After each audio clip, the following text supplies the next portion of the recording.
Olá, tudo bom com você? Hoje é dia de Bianca Responde. Nós vamos conversar sobre culpa materna e também sobre relacionamento, marido e mulher, pai e mãe. Eu vou responder a pergunta da Antônia Silva. Ela me perguntou assim: como faço para sair sem ele, o bebê, e não me sentir culpada? Ou criar qualquer desconforto entre o meu marido e eu?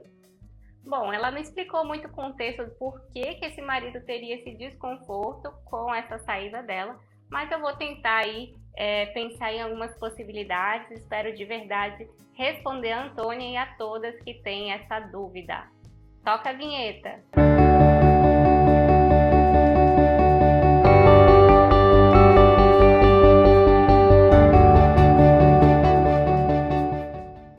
Se você não me conhece, eu sou a Bianca Amorim, eu sou psicóloga, coach de mães, idealizadora do programa Renascendo Após a Maternidade e também do grupo terapêutico online Renascer.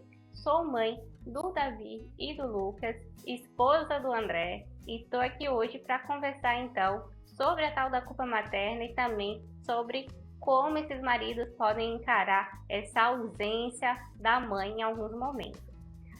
Eu já falei bastante aqui no nosso canal sobre culpa materna. Aqui em cima deve aparecer um vídeo na qual eu falo em específico sobre a culpa. E é importante, Antônia, que você compreenda que a culpa é natural, tá? Nasce um bebê, nasce uma culpa. E por que essa culpa surge? Porque nós temos, uma visão idealizada de maternidade. A sociedade nos vende algo como sendo o pacote, a forma correta de maternar. E todas as vezes que a gente percebe que essa idealização não acontece na realidade, ou pelo menos não na nossa realidade, há esse sentimento de culpa de não estar fazendo algo que dizem que ser a melhor alternativa, o melhor caminho, tá? Só que nem sempre a gente para revisar aí internamente se isso que estão falando ser a única forma, de criar uma criança, sendo o caminho certo, se é realmente pra gente, se está realmente dentro da nossa realidade. E por isso que essa culpa, emerge com muita força.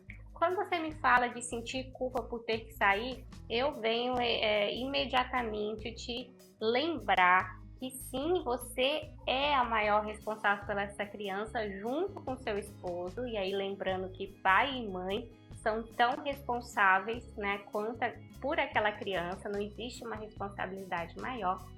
Mas é importante que você saiba que outras pessoas também podem e devem cuidar do seu filho e que também vão cuidar muito bem.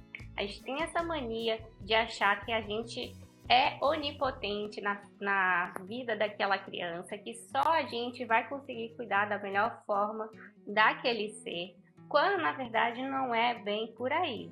A gente cuida assim muito bem, tem todo esse amor investido por ser o nosso filho, mas existem outras pessoas por aí que também vão amar muito os nossos filhos e que a gente também precisa dar oportunidade e espaço para que essas pessoas entrem e cuidem do nosso filho. Bom, então o primeiro passo para a gente administrar essa culpa é saber que a gente não é onipresente na vida dessa criança, que há sim possibilidade da gente sair e outras pessoas cuidarem muito bem dela e que ela vai ficar bem também com outras pessoas e não só com a gente. Esse é o primeiro passo. O segundo passo é a gente ter consciência do porquê que a gente está se ausentando em alguns períodos. E aí entra a questão do autoconhecimento.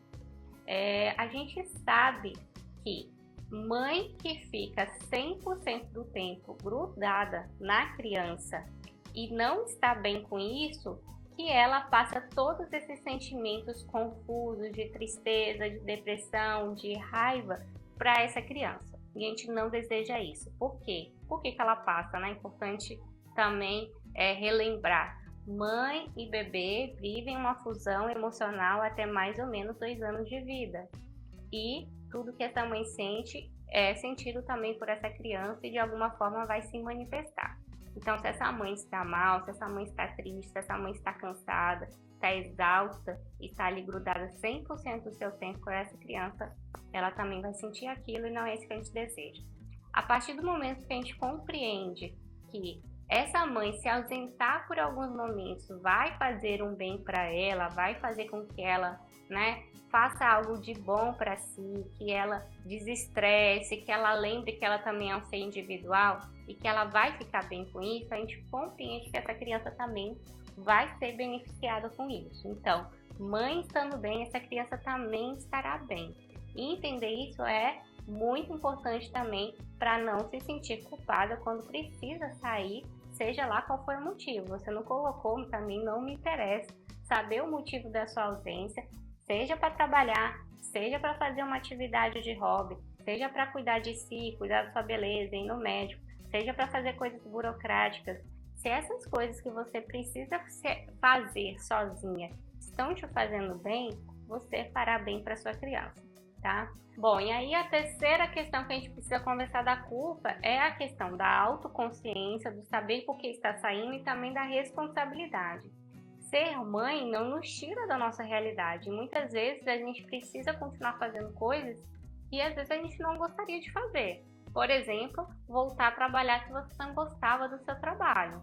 Mas a gente continua tendo contas a pagar e a gente precisa suprir isso de alguma forma. Ou retornando para esse trabalho, achando outra forma, né, de tirar esse sustento. Então, se sentir responsável por ter que continuar com isso, né, e a partir disso, por conta disso, ter que se ausentar em alguns momentos e ficar longe dessa criança, também é uma questão importante para saber administrar a culpa.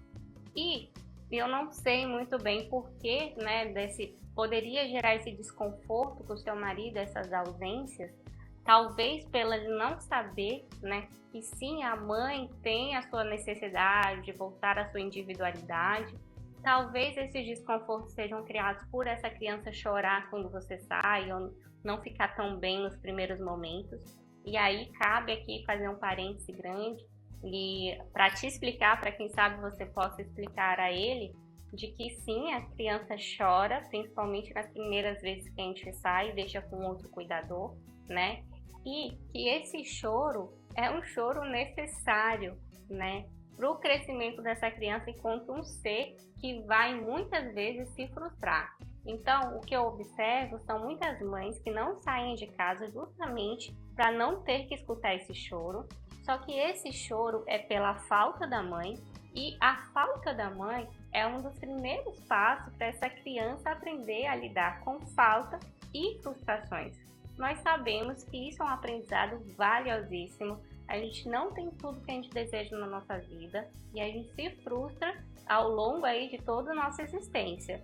Então, quanto antes essa criança, né, for aprendendo a lidar com esses sentimentos, maiores as chances dela não ser um adulto que vai fazer birra, porque nós sabemos que tem muito adulto aí fazendo birras tão piores do que as crianças lá no supermercado. Então, esse aprendizado ele começa desde agora e esse choro faz parte também desse aprendizado. Essa criança aprende a lidar com essa falta da mãe, que, lembrando, não é onipresente, né? Existem outras pessoas que podem cuidar dela e a partir do momento que ela vai se adaptando, né? Que em alguns momentos essa mãe sai, mas que ela volta, ela vai compreendendo e esse choro vai cessando, tá? Bom, eu espero de verdade ter respondido aí seus questionamentos, eu espero de verdade que você aprenda a administrar a sua culpa. Eu tenho uma palestra completa sobre culpa materna, essa palestra vai aparecer no link que vai estar bem aqui em cima e lá eu falo bastante sobre essa questão da culpa existir pela essa forma de idealização da maternidade, de como a gente pode assumir as nossas responsabilidades e a importância de substituir essa culpa pela nossa responsabilidade, pelos nossos atos. E também falo das principais aí, culpas maternas e dou algumas pequenas dicas de como você pode administrá-la. Então, se você tiver interesse, a Antônia e todas as demais mães que estão aqui me vendo no canal do Renascendo Após a Maternidade, basta clicar nesse link que está aqui em cima e você vai ser direcionada para essa palestra, tá bom? É isso, gente. Eu espero de verdade poder te apoiar não só na culpa materna, mas nesses momentos e nesses desafios que a maternidade nos impõe todos os dias. Um grande beijo. Tchau, tchau.